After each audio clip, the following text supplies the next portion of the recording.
What's up, everyone? Welcome back to another review, and this time we're taking a look at Maniac Cop 3 Badge of Silence, the third and final installment into the Maniac Cop franchise. William Lustig once again returns to direct this film, and the film is also once again written by Larry Cohen, who had written the previous two movies. Okay, I'm just going to say this. I think Maniac Cop 3 is the worst movie in the trilogy when compared to the first two. I don't think this movie's bad on a fundamental level, but from a story standpoint and from just an everything else standpoint, this movie is kind of boring, and it's a slog to sit through. Despite Robert Davi, who returns from Maniac Cop 2, who puts in a good performance just like he did in that second movie, it's not enough to save what I feel is just a movie that really finds... This movie tries way too hard to justify the story that it's trying to tell, mainly because it has no story to tell.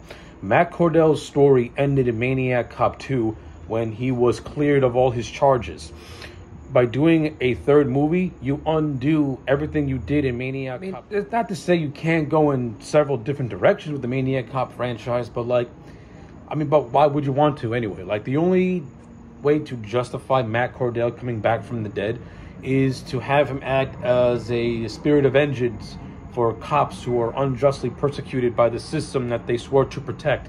And Matt more or less does vigilante justice against criminals and politicians who do wrong by good cops who are wrongfully accused of crimes they never committed. I mean, you could go in that direction, and for a while it felt like the movie was kind of sort of going in that direction. So the movie's plot is as this. This character called Kate Sullivan is being accused of a crime she didn't commit. So basically, this guy is holding up a pharmacy, and Kate shoots him, and he shoots the pharmacist's girl, and he shoots the pharmacist that the guy was held in hostage. It was revealed that it was an inside job, as the guy and the girl were actually planning on robbing the pharmacy together, unbeknownst to Kate, who at the last minute put two and two together. Of course, unfortunately, she is shot and is more or less considered on her deathbed and with permanent brain damage, basically suffering the same injuries that Cordell suffered in the first movie. So she's basically catatonic, and Matt is resurrected by a priest who is practicing voodoo, which was silly and stupid.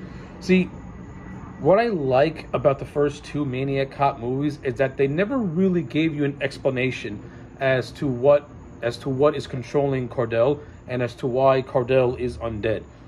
It kind of you get, the viewer can put together as him being a ghost with unfinished business. By explaining it, it makes it kind of feel silly.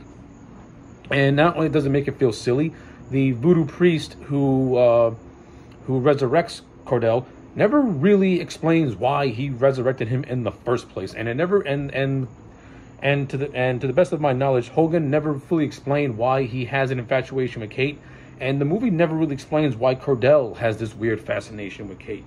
I guess you can make the assumption that they're both cops who are wrongfully accused of crimes they didn't commit.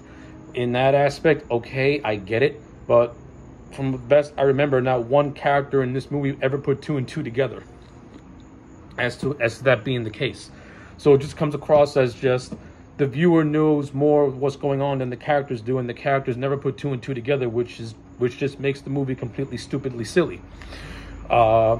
This movie is loaded with a bunch of characters, and they're all just whatever. Like I said, Robert Davi from Maniac Cop 2 returns in this movie, and he is probably the shining light in this entire movie. He is really, really good in this movie, as he was in Maniac Cop 2. I like the idea of McKinley and Katie having a brother-sister bond, but they don't have enough screen time together to make me fully care about their relationship. It's just told through us through dialogue. In film, you want to show and not tell. In this movie, they did more telling than showing, and it comes across as just, okay, you guys have no chemistry. You have one scene at a gun range, and that's about it. And McKinley gives her a birthday present. And this movie wants this to be enough for me to care about these two caring about each other. It's not enough for me. The movie also has this undercooked romance between Davi and one of the doctors at the hospital. Again, undercooked. They don't really have that much good chemistry with each other. It just feels just blah. The only thing this movie's got going for it is the kills and Lustig's directing. No, at least Lustig directed the movie, so it has the same visual. It has that same visual aesthetic as the first two movies. I'll say this: this movie's actually more visually better from a cinematography standpoint, mainly because you have Jacques Haetkens behind the doing cinematography for this movie. And for those who don't know who that is, no, Jacques Haetkens is a renowned cinematographer, specifically in the horror genre. He's worked with guys like Wes Craven. He's worked on some of the Marvel movies, and he's worked on the Expendables. So Haetkens is a DP with a lot of credentials under his belt, and it shows on screen. The movie is better looking from a visual standpoint. Lustig directings, even though it's not groundbreaking, it's still very, very solid, and he does continue the same. And he does continue the same visual tone as he did in the first two movies. But this movie's biggest drawback is the story, which you can tell is just a slapped together mess that was not fully fleshed out. Everything with this movie is underdeveloped. Matt Cordell's resurrection is underdeveloped and very poorly explained. His infatuation with Katie isn't really properly explained. And all these characters, they're just absolutely forgettable and don't bring anything to the table. The only entertaining character aside from Davi is Jackie Earle Haley as the character of Jessup, who's the person that Katie shot at the pharmacy. Jackie Earle Haley is always entertaining in anything he does, and he's entertaining in this. And he does have a a fitting demise when McKinley pumps him full of lead towards the end of the movie. So that's pretty good. Some of the kills that Cordell does in this movie, they're pretty good. The defibrillator scene with one of the doctors is pretty good, and also when he kills Robert Forster, who plays the doctor in this movie, he ties him to an X-ray bed and he gets fried. No, that was pretty entertaining. That was pretty good too. That's another thing. This movie has actors like has good actors like Paul Gleason and Robert Forster, and those guys don't really do much. I mean, they're only memorable because you have memorable actors playing them.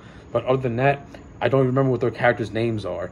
I don't remember them at all in terms of what they bring to the movie, except add to the body count, and that's basically it. The movie toyed with the idea of sensationalistic journalism, but it doesn't do much to expand upon that idea. Like, you can tell because they make references to Rodney King and stuff like that. So like you could have done, like, the movie could have done something like that, like put its own little commentary on that and the drawbacks of sensationalistic journalism and how that could ruin people's lives and ruin people's reputations and accuse them of things they didn't do. It presents that idea, but it doesn't fully explore that idea. And the two sleazebags who frame Katie end up getting killed by Cordell anyway. But that's basically it. Yeah, don't really have a whole lot to say, but left to say. Like, the third act is all right. Like, you think, like, Cordell goes to a church with Katie, who is dead at this point. He forces the priest to reanimate Katie as a dead corpse. He couldn't do it. Katie ends up being burned. The priest ends up getting killed by Matt. There's a chase in an ambulance in a police car that leads to an explosion where we think Matt's dead, but then he's still alive and he grabs Kate's head while in a morgue. And yeah, that's basically it. So yeah, to me, Maniac Cop 4. To me, Maniac Cop 3 is a solid.